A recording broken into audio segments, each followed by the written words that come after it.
मानव समाज हमेशा से अपने अतीत को जानने के लिए उत्सुक रहा है, लेकिन जब यह खोज स्वार्थ के रास्तों से होकर गुजरती है, तो अतीत की एक बिल्कुल विकृत तस्वीर हमारे सामने उभरती है। जब सदियों पहले भाषाई आधारों पर मानव इतिहास को जानने का प्रयास हुआ, तो एजेंडेबाजी ने उसे इतना विकृत कर दिया कि आर्य आक्रमण जैसा झूठ अतीत की हकीकत के रूप में हमारे सामने स्थापित कर दिया, जिसे झूठ साबित करने में भी 1 सदी से ज्यादा का समय लग गया। जो उस दौर में भाषाई आधारों के साथ किया गया, लगभग वही आज डीएनए के साथ किया जा रहा है। इसी का नतीजा है कि डीएनए रिपोर्ट्स के आधार पर आर्यों के विदेशी होने के दावे भी किए जा रहे हैं और स्वदेशी होने के भी। लंबे अरसे से यह सिलसिला जारी है। किसे सही मानेंगे? हद तो यह है कि एक ही स्टडी पर दोनों तरह के दावे पेश कर दिए जाते हैं। राखीगढ़ी के कंकाल के डीएनए रिपोर्ट्स के आधार पर कुछ ने दावा किया कि इससे वैदिक लोगों का विदेशी आर्य होना साबित हो गया है, तो कुछ ने दावा किया कि इससे वैदिक लोगों का स्वदेशी होना साबित हो गया है। किसकी मानोगे? हमने पहले चर्चा की थी कि कैसे सिंधु सभ्यता में मिले कुंड जैसे स्ट्रक्चर्स को कुछ ने हवन कुंड बताया, तो कुछ ने खाना पकाने के ओवन। हालांकि पुरातत्व विज्ञान बस इतना कहता है कि वहां यह कुंड मिले हैं जिनमें आग जलाई जाती थी। अब इनमें खाना पकता था कि हवन होता था, यह कहानी अनुमानों की है, जो कि अपने अपने एजेंडों के हिसाब से लगाए गए। यही हाल डीएनए का है।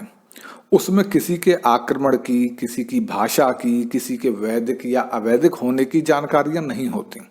यह सारी कहानियां तो बस अनुमानों से गढ़ी जाती हैं।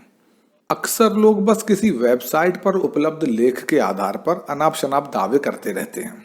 हम देख चुके हैं कि दोनों ही तरह के दावे करते लेख प्रचुर मात्रा में हमारे सामने उपलब्ध हैं। तो किसी के अतीत पर उंगली उठाने के लिए महज किसी के लेख का होना काफी नहीं हो सकता। कम से कम वह मूल रिपोर्ट भी तो देखनी चाहिए जिसके आधार पर ऐसा दावा किया गया।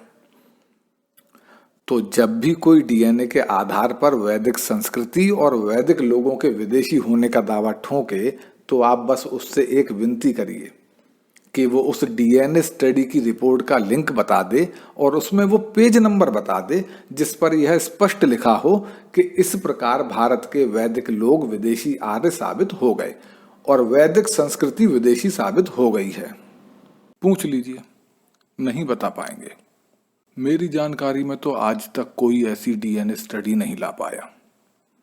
वैसे तो इतना ही काफी है एजेंडेबाजों का खोखलापन उजागर करने के लिए। हालांकि फिर भी आप चाहें तो ऐसे व्यक्तियों से एक सवाल और पूछ सकते हैं। क्या आपने उन लोगों के तथ्यों को भी पढ़ा है जो डीएनए के ही आधारों पर आपके दावे से विपरीत दावा पेश कर रहे हैं? अगर नहीं पढ़ा तो बिना दूसरा पक्ष जाने आपने कैसे यह राय बना ली? और अगर पढ़ा है तो उनके दावों में आपको ऐसी क्या खामियां लगी जिससे आपने उसे पूरी तरह नकार दिया?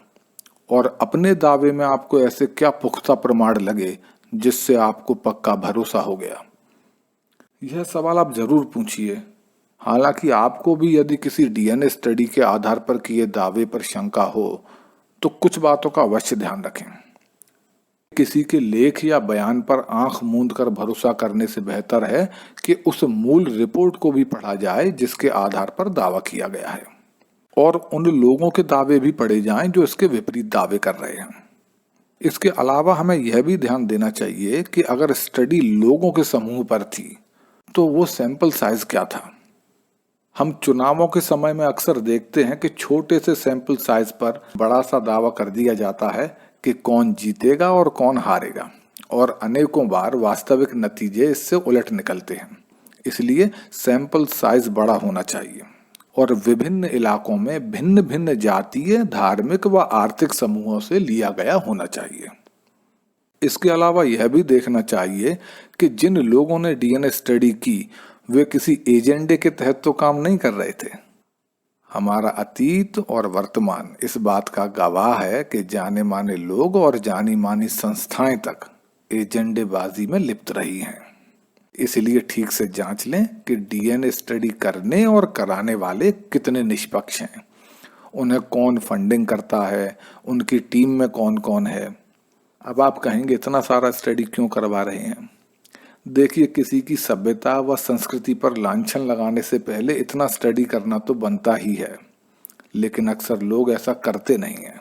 बस किसी के लेख को दिखाकर लौटने लगते हैं, चिल्लाने लगते हैं कि देखो आर्य विदेशी साबित हो गए, देखो वैदिक सभ्यता विदेशी साबित हो गई।